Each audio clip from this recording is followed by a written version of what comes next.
오늘 우리 삶에 주시는 하나님의 은혜에 대해 깊이 묵상하는 시간을 갖기 전에 잠시 주님의 사랑을 나누는 시간을 가지면 어떨까요? 지금 듣고 계신 이 말씀이 여러분의 마음에 평안과 위로를 준다면 구독을 통해 이 영적인 여정에 계속 함께해 주시고 공유를 통해 주변에 사랑하는 이들에게도 이 은혜를 전해 주시길 바랍니다. 여러분의 작은 나눔이 누군가에게는 큰 빛이 될 수 있습니다. 이 채널을 통해 하나님의 말씀이 더 널리 퍼져나가도록 주님의 이름으로 축복합니다. 자, 이제 두 손을 들고 잠시 주님을 찬양하며 경배하는 시간을 갖겠습니다. 오늘 오후 우리는 주님 앞에서 해결해야 할 일들이 있고 하나님의 나라를 위해 감당해야 할 사명이 있습니다. 그러니 주님을 예배합시다. 감사와 찬양으로 그의 뜰에 들어갑시다. 오, 주님, 저희의 목소리를 높여 주님을 찬양합니다. 오늘 주님을 경배하며 주님의 선하심과 은혜, 그리고 위대하고 강한 능력에 감사드립니다. 오늘 하늘로부터 오는 계시를 위해 저희의 마음과 생각을 엽니다. 우리의 삶과 모든 생각, 모든 행동을 다스리시는 주님의 온전한 뜻에 관한 계시에 감사드립니다.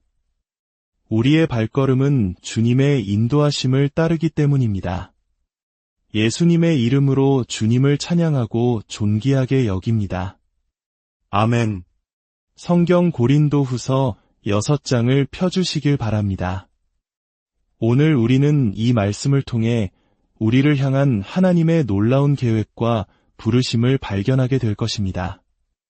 고린도후서 6장 17절과 18절 말씀을 함께 읽겠습니다.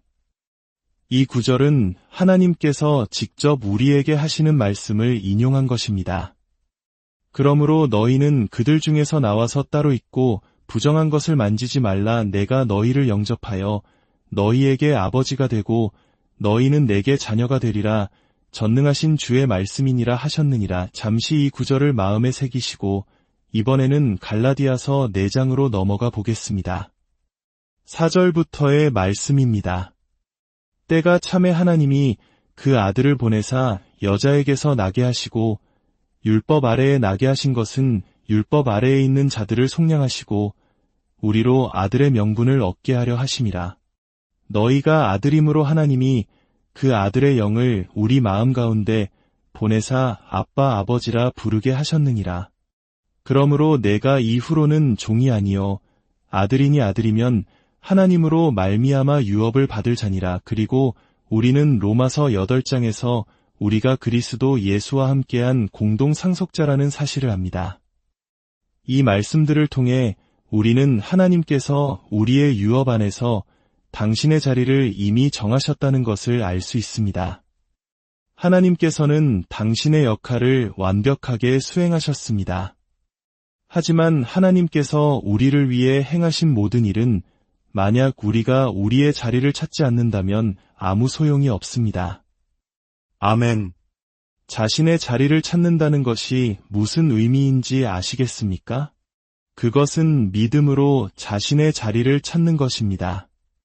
하나님께서 하신 말씀을 그대로 받아들이고 그 말씀에 따라 생각과 삶의 방식을 조정하는 것입니다. 주님께서 당신의 것이라고 선포하신 모든 것을 온전히 받아들이며 자신의 자리에 굳건히 서는 것입니다. 다시 고린도후서 6장으로 돌아가 14절을 보겠습니다. 너희는 믿지 않는 자와 멍에를 함께 매지 말라. 의와 불법이 어찌 함께하며 빛과 어둠이 어찌 사귀겠느냐. 주목하십시오. 하나님은 믿는 자를 의라고 부르시고 믿지 않는 자를 불법이라 부르십니다. 이것은 믿지 않는 이들을 비난하거나 나쁘게 말하는 것이 아닙니다. 단지 그들이 영적으로 어떤 위치에 있는지를 명확히 설명하는 것입니다. 곧이어 말씀하십니다. 빛과 어둠이 어찌 사귀겠느냐. 하나님께서는 예수를 주와 구원자로 영접하고 하나님의 말씀 안에서 자신의 자리를 찾은 사람을 빛이라 부르시고 그렇지 않은 사람을 어둠이라 부르십니다. 여기에는 분명한 경계선이 그어져 있습니다. 그리스도와 벨리알이 어찌 조화되며 믿는 자와 믿지 않는 자가 어찌 상관하며 하나님의 성전과 우상이 어찌 일치가 되리요. 벨리알은 거짓 신의 이름입니다. 살아계신 하나님의 기름 부으심과 나무 그루터기나 돌로 만든 생명 없는 우상 사이에는 어떤 조화도 있을 수 없습니다. 살아계신 하나님과 토템폴 사이에는 비교 자체가 불가능합니다. 이것이 바로 주님께서 말씀하시는 바입니다. 그리고 이어서 놀라운 선포가 이어집니다. 너희는 살아계신 하나님의 성전이라. 이와 같이 하나님께서 이르시되 내가 그들 가운데 거하며 두루 행하여 나는 그들의 하나님이 되고 그들은 나의 백성이 되리라. 하나님께서는 당신의 자리를 정하시고 우리를 빛, 기름 부음 받은 자, 그리고 살아계신 하나님의 성전이라 부르셨습니다. 그렇다면 우리는 무엇을 해야 할까요? 주님께서는 말씀하십니다. 그들 중에서 나와 부정한 것을 만지지 말라. 다시 말해 세상의 생각과 말하는 방식, 그들의 삶의 방식에서 떠나라는 것입니다. 당신과 아무런 공통점이 없는 것들로부터 돌아서 나오십시오. 그러면 내가 너희의 아버지가 되고 너희는 내 아들과 딸이 되리라고 주님은 약속하십니다. 내가 너희 안에 거하고 너희와 함께 걸으리라. 이제 우리가 해야 할 일은 이렇게 고백하는 것입니다. 나는 믿는 자입니다. 의심하는 자가 아닙니다. 그러므로 하나님은 나에 대해 말씀하고 계십니다. 주님이 나를 무엇이라고 부르시든 나는 바로 그 사람입니다. 나는 나의 자리를 찾습니다. 나는 그분을 나의 아버지로, 나의 인도자와 안내자로 영접합니다. 주님께서 내게 부정한 것을 만지지 말고 세상 사람들처럼 말하거나 생각하거나 걷지 말라고 하셨으니 예수의 이름으로 나는 돌아서서 다른 길로 가겠습니다. 주님께서 말씀하신 것을 정확히 행하실 것을 의지하며 나아가는 것입니다. 기억하십시오. 성경은 예수께서 아버지의 우편에 앉아 기대하고 계신다고 말합니다. 그분은 우리를 위해 죄가 되셨고 그로 인해 우리는 그분 안에서 하나님의 의가 될 수 있었습니다. 하나님께서는 그를 일으켜 세우시고 기름 부으시고 임명하셨습니다. 히브리서 1장으로 가보겠습니다. 여기에 아주 중요한 정보가 있습니다. 옛적의 선지자들을 통하여 여러 부분과 여러 모양으로 우리 조상들에게 말씀하신 하나님이 이 모든 날 마지막에는 아들을 통하여 우리에게 말씀하셨으니 이 아들을 만유의 상속자로 세우시고 여기서 상속자로 세우셨다는 말씀에 주목하십시오. 여러분 자신에 대해 중요한 것을 배우게 될 것입니다. 또 그로 말미암아 모든 세계를 지으셨느니라. 이는 하나님의 영광의 광채시요 그 본체의 형상이시라.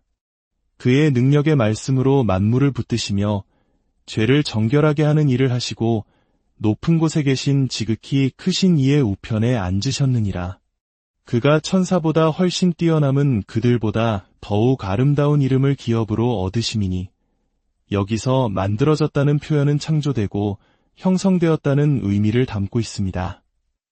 예수님은 천사들보다 훨씬 더 뛰어나게 만들어지셨습니다. 상속을 통해 그들보다 더 뛰어난 이름을 얻으셨기 때문입니다. 하나님께서 어느 천사에게 너는 내 아들이라 오늘 내가 너를 낳았다 라고 말씀하신 적이 있습니까?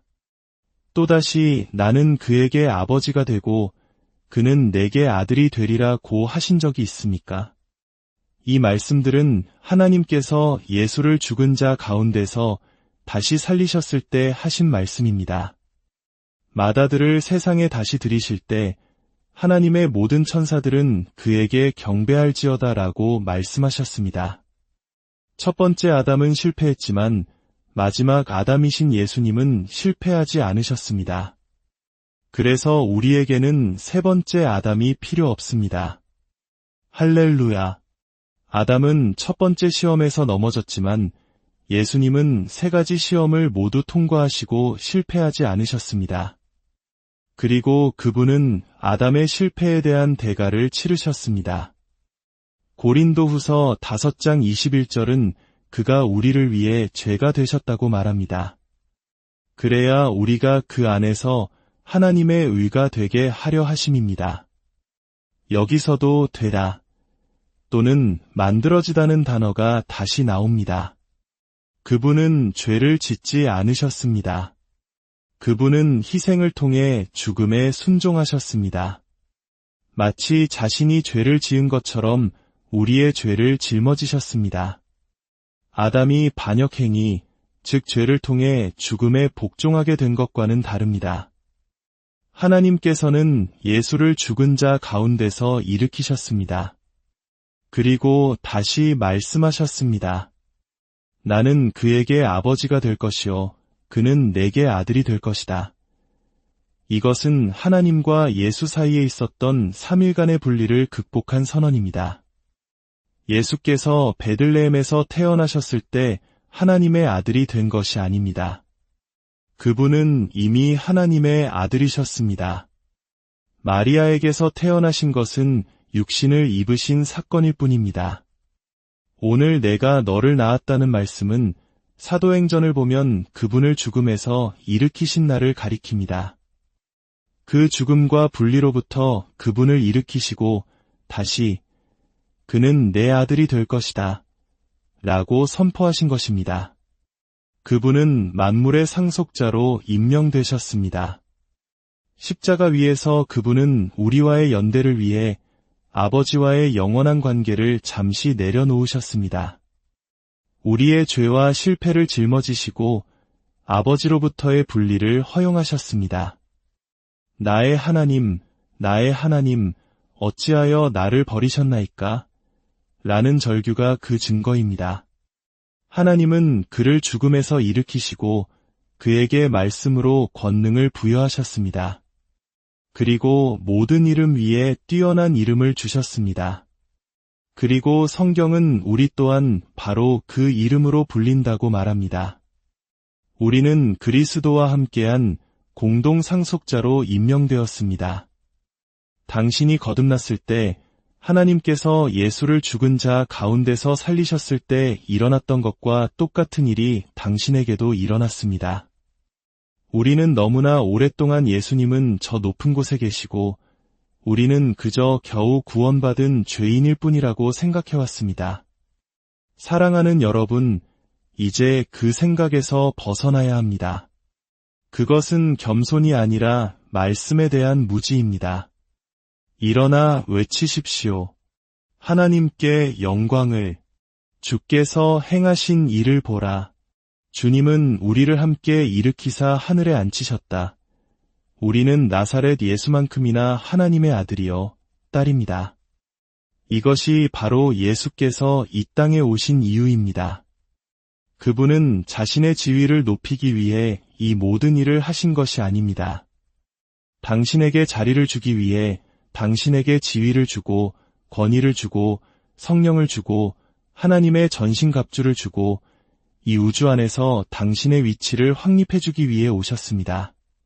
당신에게 부활의 능력을, 영생을, 그의 이름을, 그의 보혈을, 당신의 자리를 주기 위해 오셨습니다. 아멘. 일어나 당신의 자리를 찾으십시오. 할렐루야. 로마서에서 말하듯이 그는 죽은 자들 가운데서 부활하심으로 능력 있는 하나님의 아들로 선포되셨습니다. 권능과 권위를 가지신 하나님의 아들로 말입니다. 할렐루야. 우리는 예수님을 2000년 전의 슬픔의 사람으로만 남겨두어서는 안 됩니다. 낡고 거친 십자가에만 매달려 있어서도 안 됩니다. 물론 우리는 십자가를 통해 나아와야 합니다. 십자가에 감사드립니다. 우리의 죄는 그곳에 내려놓고 그 보혈 아래를 지나갑니다. 할렐루야. 그리고 텅 빈 무덤을 지나 다락방으로 올라가야 합니다. 구약시대의 하나님의 영광, 세키나의 영광, 즉 하나님의 불은 인간의 육체를 파괴하지 않기 위해 구름으로 덮여 있어야 했습니다. 죄 많은 인간은 그 임재 앞에 설 수 없었습니다. 하나님께서 시내산에 임재하셨을 때 타락한 땅과 바위는 흔들리고 불타올랐습니다. 하나님은 백성들에게 뒤로 물러나 산을 만지지 말라고 경고하셨습니다. 하지만 이제는 모든 것이 변했습니다. 오순절날 살아계신 하나님의 영, 그 영광 자체가 이 땅의 장막 안으로 들어오셨습니다. 그 영이 임하셨을 때 마치 급하고 강한 바람 같은 소리가 났고 그곳을 가득 채웠습니다. 그날 그곳에는 구름이 없었습니다. 보호막이 없었습니다. 하나님의 불이 임하여 그들 위에 머물렀다고 성경은 기록합니다. 그 불은 그들을 태우지 않았습니다. 오히려 그들 안으로 스며들었습니다. 왜냐하면 그들은 거듭났기 때문입니다. 하나님의 생명이 그들 안에 다시 회복되었기 때문입니다. 영광이 돌아온 것입니다. 이제 우리는 우리의 자리를 찾고 우리 안에 누가 거하고 계신지 깨달아야 합니다. 이것은 단순한 종교적 경험이 아닙니다. 예수께서는 당신을 공동 상속자로 임명하셨고 당신을 하나님의 유라고 부르셨으며 우리에게 그의 영을 주셨습니다. 예수님은 그의 원수들이 그의 발등상이 될 때까지 기대하며 하늘 보좌 우편에 앉으셨습니다. 그분은 교회의 머리로서 당신의 자리를 찾으셨고 이제 우리가 우리의 자리를 찾아 그분의 말씀대로 행하며 마귀를 우리 발 아래 둘 것을 기대하고 계십니다. 아멘. 마귀가 방언을 말하는 것이나 치유에 대한 설교, 귀신을 쫓아내는 것을 그토록 싫어하는지 아시겠습니까? 그것이 우리의 권세를 드러내기 때문입니다. 한 교회에서 예수님의 보혈의 능력에 대해 몇 주간 말씀을 나눈 적이 있습니다. 그 후 한 성도님이 은행에 갔는데 갑자기 사건을 든 강도가 들이닥쳤습니다. 그는 모든 사람에게 바닥에 엎드리라고 소리쳤고 사람들을 차례로 쏘기 시작했습니다. 그의 차례가 되었을 때 그 성도님은 그를 향해 외쳤습니다. 예수의 피가 너를 대적한다. 예수의 피가 너를 대적한다. 예수의 피가 너를 대적한다. 그러자 그 강도는 뒷걸음질 치며 말했습니다. 당신을 쏠 수가 없어. 쏠 수가 없어. 그리고는 그녀를 지나쳐 다음 사람에게로 갔습니다. 할렐루야. 이것이 바로 우리가 우리 자녀들에게 가르쳐야 할 것입니다. 우리 아이들이 예수의 보혈과 말씀의 능력을 알고 그 위에 굳건히 설 때 이 땅의 많은 비극을 막을 수 있습니다. 이것은 우리의 책임입니다. 위험한 세대 속에서 그저 한탄만 하고 앉아 있을 수는 없습니다. 우리는 이미 사탄의 표적이 되어 있습니다. 그러나 그리스도 예수 안에서 자신이 누구인지, 자신이 공동 상속자임을 아는 신자들의 무리가 일어날 때 하나님 안에서 사명을 받았음을 알고 전신갑주를 입고 이름의 능력을 알고 시편 91편을 마음 깊이 새기고 그 말씀을 선포할 때 생과 사의 순간이 닥쳤을 때 그 말씀이 우리 입에서 기관총처럼 쏟아져 나올 것입니다. 그때 우리는 하나님의 일을 행하게 될 것입니다. 이러한 진리를 더 많이 묵상하고 고백할수록 그 씨앗이 여러분 안에서 자라나 여러분이 진정 누구인지 보게 될 것입니다. 하나님의 사랑이 여러분 안에서 솟아나고 예수님의 생명이 여러분을 통해 흘러나갈 것입니다. 그리고 마귀가 나타날 때 유다 지파의 사자가 여러분 안에서 일어나 하나님의 일을 행하기 시작할 것입니다. 아멘. 사랑하는 여러분, 주님께서 여러분을 위해 마련하신 그 자리를 믿음으로 취하십시오. 두려움에 떠는 종이 아니라 자유와 권능을 가진 사랑받는 자녀로 살아가시기를 예수님의 이름으로 축복합니다. 영원토록 하나님께 영광이 있기를.